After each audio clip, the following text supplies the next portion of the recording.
कथाकार सनत रेग्मी र उनको लछुमनियाको गौना कथाको सारांश पात्र उद्देश्य कथाको सारांश चैत महिनाको पूर्वीय हावा भर्खर मन्द भएको प्रसङ्गबाट कथा प्रारम्भ भएको छ। बिहानको झिसमिसेको समय छ।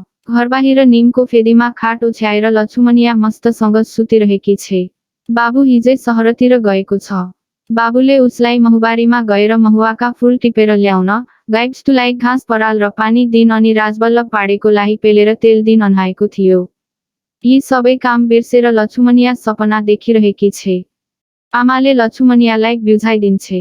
उसकी आमाले आँखा देख्दिन। त्यसैले घरभित्र र बाहिरको सबै काम लछुमनियाको जिम्मामा छ। ऊ घरधन्दा छिनेर माटाको घैला बोकेर नदीतिर लाग्छे। ऊ आफूले एकछिन अगाडि देखेको सपनाको कल्पना गर्छे। सपनामा उसको गंगापुरवाला श्रीमानसँग भेट भएको थियो। 4का मुनि 5 वर्षकै उमेरमा बिहे भएर गएदेखि उसले आफ्नो श्रीमानलाई देख्न पाएकी छैन। मुगलानतिरबाट आउने पाहुनाबाट सुने अनुसार उसको श्रीमान अग्लो, ठुलो र सुन्दर भएको छ। सपनामा उसले श्रीमान उसलाई यही स्वरूपमा देख्छे। सपना देखे अनुसार उसको श्रीमान उसलाई गौना गर्न आएको छ। उसको श्रीमान लछुमनियालाई गौना गरेर उसको घर भारत लान चाहन्छ। तर लछुमनियाका बाबु उसलाई घरजुवै बस्न आग्रह गरिरहेका छन्। तर ऊ घरजुवै बस्न मान्दैन। यत्तिकैमा आमाको कचकचले लछुमनियाको निद्रा खुलेको थियो। अहिले बिपनामा पनि त्यही सपनाको घटना सम्झेर लछुमनिया रोमाञ्चित भइरहेकी छे। दिसा पिसाब र नदीमा स्नान गरिसकेर ऊ बाहिर आउँछे। तर उसको मनबाट कल्पना हटेको छैन। आजभोलि ऊ हातगोडा बटारिएको, जिउ ततिएको, थरथर कामेको अनुभव गर्न थालेकी छे। उसमा उमेर र यौवनको सौन्दर्य चढ्दै गइरहेको छ। यस्तो परिवर्तनलाई उसले कतै आफूलाई बरम राक्षस, ब्रह्म राक्षस वा भूत त लागेको होइन भनेर शङ्का गर्छे। तर सपनामा देखिएको गंगापुरवाला श्रीमान एक दिन अवश्य आउला र आफू घर जान पाउला भन्ने मिठो कल्पना गर्दै ऊ माटाको घैलामा पानी भरेर गाउँतिर फर्किन्छे। कल्पनामा हराएकी लछुमनिया पण्डिताइन चाचीसँग ठोक्किन पुग्छे। चाची पुरै भिज्छिन् र बहसको उन्मादमा ग्रस्त केटी भन्दै लछुमनियालाई गाली गर्छिन्। कथाको पहिलो खण्ड समाप्त हुन्छ। कथाको दोस्रो खण्ड महुबारीको वर्णनबाट प्रारम्भ हुन्छ। महुबारीमा महुवाका फूल टिप्नेको भिड छ। लछुमनिया ढिलो भएकी हुन्छे। उसको बारीमा पसेर रतनीले सबै फूल टिप्दै थिए। लछुमनियाले खोसेर आफ्नो डालोमा खन्याए। महुवाका बाँकी फूल टिप्दै आफूले आज दिनभरि गर्नुपर्ने कामको हिसाब गर्न थाल्छे। उसको मनबाट कल्पना हटेकै छैन। उसको श्रीमान घरजुवै बस्न नमान्ने र उसको बाबु बुद्ध तेली जुवैलाई घरजुवै राख्न खोज्ने गर्नाले आफ्नो जीवन खेर गइरहेको भन्छे ऊ। आफ्नो बाबाको मती फिराइदेऊ भनेर बागेश्वरी मैयासँग प्रार्थना गर्छे, प्रसाद चढाउने कुरा गर्छे। ऊ गीतको भाकामा आफ्नो श्रीमानलाई सम्झिन्छे। ललमतियाकी आमाले लछुमनियालाई जिस्क्याउँछे। लछुमनियाको बाबुको कारण उसको गौना नभएको कुरा गर्छे। कथाको दोस्रो खण्ड समाप्त हुन्छ। लछुमनियाले सपनामा साप, राक्षस, राक्षस, गंगापुरवाला श्रीमान आदि देखेको प्रसङ्गबाट कथाको तेस्रो खण्ड प्रारम्भ हुन्छ। सपनामा ऊ गंगापुरवाला श्रीमानलाई देखिरहन्छे। श्रीमानसँगको मिलनको कल्पनामा हराइरहन्छे। बाबुको ढिपीका कारण आफ्नो जीवन खेर गइरहेको भन्छे। निदाउन खोज्दा आँखाबाट निद्रा भाग्छ। ऊ गीतको भाकामा आफ्ना वेदना ओकल्छे। यो सुनेर बाबुको मन पग्लन्छ। छोरी जवान भइसकी। घर पठाउन ढिला भइसक्यो। छोरी नपठाए अर्को विवाह गर्ने र आफ घरजुवाई नबस्ने भनी गंगापुरवालाले खबर पठाएका छन्। एउटी सन्तान, श्रीमती आँखा नदेख्ने, आफ्नो घर, 10 बोट महुवाका रुख र 1 बिगाह जमिन छ। यति सम्पत्तिको रेखदेख गर्न र आफ्नो परिवारको संरक्षण गर्न छोरी र जुवाई आफूसँगै भए हुन्थ्यो भन्ने लछुमनियाको बाबुको चाहना थियो। तर यो सम्भव नभएपछि छोरीलाई गंगापुरवाला जुवाईकोमा पठाउने निर्णयमा लछुमनियाको बाबु पुग्छ। लछुमनिया अड्रीबारीका आलीमा घाँस खुर्किरहेकी छे। आज बिहान फेरि उसले गंगापुरवाला श्रीमान आफूलाई लिन आएको सपना देखी। यो सपना वास्तविक भइदिए हुन्थ्यो भन्ने उसको चाहना छ। नभन्दै एउटा युवक साइकल चढेर गाउँबाट फर्केको देख्छे। उसको मनमा कौतूहलता जाग्छ। यो युवकलाई उसले गंगापुरवाला श्रीमान नै ठान्छे। तर त्यो युवक 5 वर्ष अगाडि मेलामा भेट भएको युवक हुन्छ। लछुमनियाले त्यो युवकलाई गंगापुरवाला श्रीमान ठानेर सबै कुरा बताउँछे। युवकले लछुमनियाको वास्तविकता थाहा पाएपछि धनसम्पत्ति र लछुमनियाको यौवनको लोभले बनावटी कुरा गर्छ र आफूसँग भाग्न आग्रह गर्छ। लछुमनिया त्यो युवकसँगै साइकल चढेर भाग्छे। यसरी बाबु र कारण घर जानबाट वञ्चित भएकी लछुमनिया अर्कै युवकलाई गंगापुरवाला श्रीमान ठानेर उसैसँग भागेको प्रसङ्गसँगै कथानक समाप्त भएको छ। पात्र लछुमनियाको गौना कथामा बहुल पात्रको प्रयोग गरिएको छ। कथामा लछुमनिया, उसको बाबु बुद्ध तेली, उसकी आमा, गंगापुरवाला युवक, चन्दा भौजी, ललमतियाको आमा, पण्डितायन चाची, रतनी र युवक आदि प्रत्यक्ष दृश्य पात्रका रूपमा रहेका छन्।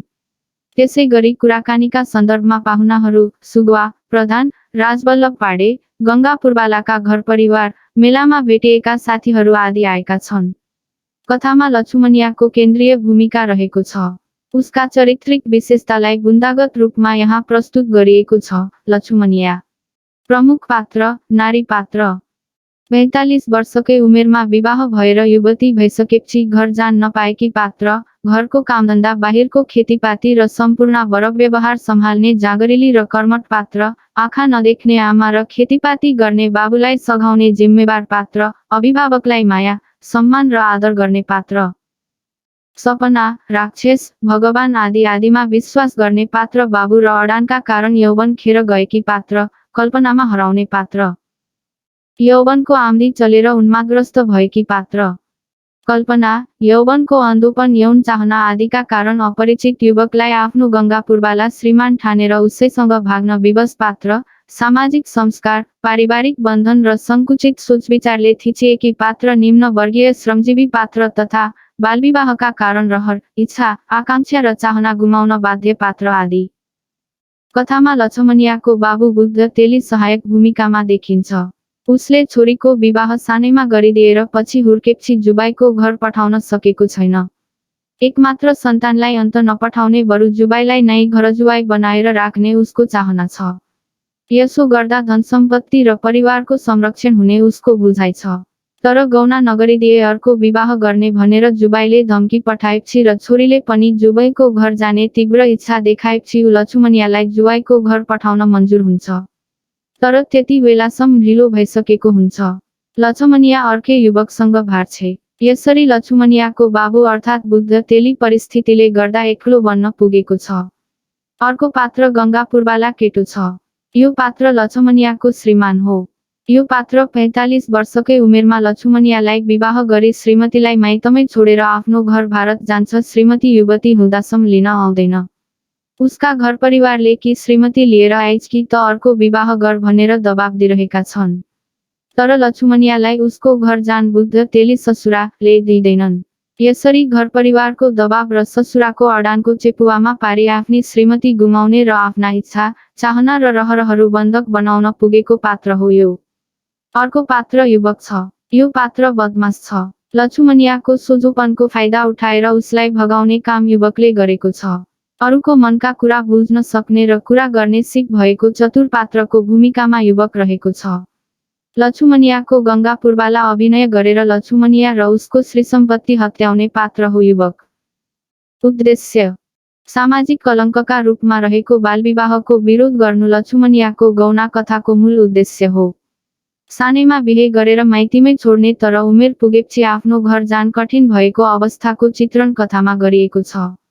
उमेर बढ्दै जाँदा युवायुवतीका रहर, चाहना र आकांक्षाहरू पनि बदलिन्छन्। यस्तो अवस्थामा बाल्यकालमा विवाह भएकै मानिससँग घरवास हुन्छ भन्न सकिन्न। फेरि सानैमा विवाह गरेर छोड्दा एक अर्कामा भेटघाट हुन पाउँदैन। यसरी सामाजिक, पारिवारिक, संस्कारजन्य र रुचिगत कारणले विवाह गरेर पनि गौना हुन नसकेको यथार्थ कथामा प्रस्तुत भएको छ। उमेर बढ्दै जाँदा मानिसको मनमा उत्पन्न हुने विपरीत लिङ्गप्रतिको आकर्षण भाव र त्यसले निम्त्याउने दुर्घटनालाई कथामा प्रस्तुत गरिएको छ। लछुमनियाको दैनिकी उसको गंगापुरवाला कल्पनामै बित्छ। सपना पनि उसकै देख्छे। कामधन्दा गर्दा, घाँस काट्दा र फुर्सदमा पनि उसैलाई सम्झिन्छे। यसरी एक हिसाबले लछुमनिया कल्पनामा एकोहोरी र अन्धी भएकी छे। यही कारणले गंगापुरवाला श्रीमानको भ्रममा परी एउटा अपरिचित पुरुषको पछि लागि आमाबाबु त्यागेर भाग्न पुग्छे।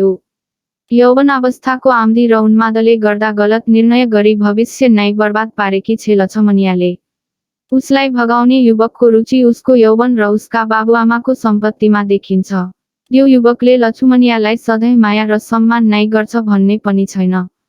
यसरी यौवनका चाहना, रुचि र आकर्षणलाई सही नियन्त्रण गर्न नसक्दा व्यक्तिको सुन्दर भविष्य अन्धकारमय बन्न सक्नेतर्फ कथाले सङ्केत गरेको छ। तराई क्षेत्रको सुदूर बस्तीका अभाव, दुःख, जीवन भोगाइ र वास्तविकताको यथार्थ चित्रण गर्नु पनि कथाको उद्देश्य हो। कथामा सहरको कोलाहल, भिडभाड, प्रदूषणभन्दा टाढाको सुन्दर हरियालीयुक्त वातावरण प्रस्तुत गरिएको छ। त्यहाँको जीवन सुखी छ, शान्त छ, गाईबस्तु, खेतीपाती, घरगोठ छन्। पशुपालन, कृषि, अर्मपर्म, धाराकुवा गर्ने ग्रामीण जनजीवन सरल र निष्कपट किसिमको देखिन्छ। तर त्यहाँ शिक्षा, स्वास्थ्य, विकासका पूर्वाधार र आधुनिकताको अभाव छ। मानिसहरू बेरोजगार छन्, अरूको कुरा काटेर समय बिताउँछन्। लछुमनियाकी आमा आँखा देख्दिन तर उसको उपचारको कुनै प्रबन्ध छैन। घरमा चाहिने घरायसी सरसामानका लागि नजिकको सहर वा छिमेकी देश भारतको भर पर्नुपर्ने अवस्था छ। छोरीचेलीलाई विवाह गरेर पराई भूमिमा पठाउनु पर्ने अवस्था छ। ग्रामीण समाजका यस्ता दुःखद जीवन भोगाई, वास्तविकता र समस्यालाई कथाले प्रखर रूपमा उजागर गरेको छ। कथाले सामाजिक कुसंस्कार, विकृति, विसङ्गति र अन्धविश्वास हटाएर स्वस्थ, शान्त र समुन्नत समाजको चाहना गरेको छ। बालविवाह, गौना, दैजो, तिलक आदि प्रथाहरू बन्द हुनुपर्छ। सपनाका कुरामा विश्वास गर्ने, वरम राकस हुन्छ भन्ने अन्धविश्वास राख्ने, देवताको प्रार्थना गरे समस्याको समाधान हुन्छ भन्ने सोचाइ राख्ने आदि धारणाले मानिसको सोच र धारणामा सङ्कुचन ल्याउँछन्। तसर्थ यस्ता सोच, विचारहरू बदलेर अघि बढ्नुपर्ने सन्देश कथामा प्रस्तुत गरिएको छ। त्यस्तै कथाले बुद्ध तेलीका माध्यमबाट अभिभावक भएपछि छोराछोरीको चाहना बुझ्नुपर्छ भन्ने सन्देश दिएको छ। गङ्गा पूर्वाला जुवाईलाई घरमै राख्न खोज्दा लछुमनियाको बाल्यकालको विवाह तोडिएको छ। उता लछुमनिया मानसिक तनावमा परेकी छे जसको कारणले युवकले आफ्नो स्वार्थ पूर्ति गर्न लमनियालाई कृत्रिम मायाजालमा फसाएको छ। यसरी छोराछोरीप्रति अभिभावकहरू सचेत नहुँदा एउटा घर त बिग्रन्छ नै समाजमा समेत नकारात्मक विचारहरू फैलन्छन् भन्ने कुराको गतिलो उदाहरण कथामा प्रस्तुत भएको छ। अर्कोतिर छोराछोरीले पनि बाबुआमाको सहमति बिना गरिएको क्षणिक निर्णयले आफ्नो भविष्य नै अन्योलमा पर्छ भन्ने कुरा बुझाउन कथा सफल भएको देखिन्छ।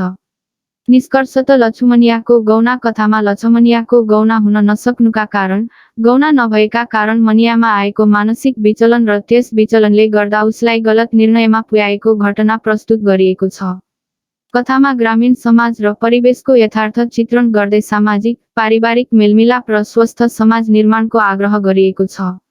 यसरी सामाजिक, सांस्कृतिक रूढिवादको विरोध गरी पारिवारिक एकता र मानसिक स्वस्थताको आग्रह गर्नु प्रस्तुत कथाको मुख्य उद्देश्य देखिन्छ।